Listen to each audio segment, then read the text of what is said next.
Dean Barta, founder and CEO of Barta Business Group. We're a bookkeeping to virtual CFO accounting service for small to medium-sized businesses in the Denver metro area.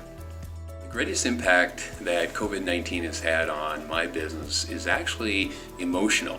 The emotional as well as the financial impact that it has on our clients. And not only have we become their financial support, but also an emotional support for small and medium-sized businesses. So that's how we support businesses from our skill set, but also from a caring human side as well.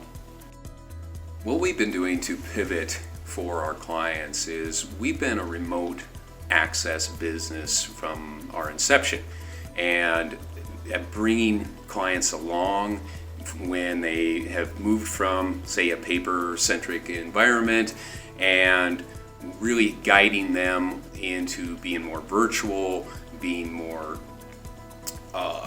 their records in the cloud, and really pivoting is having a lot more patience with the process with clients. What I'd like people to know about our business is we're here for you.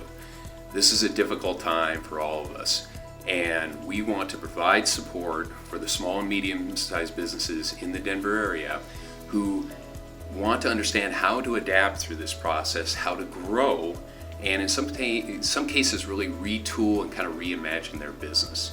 So whether it's training your employees through better action, better efficiencies, or just other support when it comes to strategy, cash flow management, very important during this period of time, and any other nuts and bolts accounting, financial strategies, we can help you to get through this process together.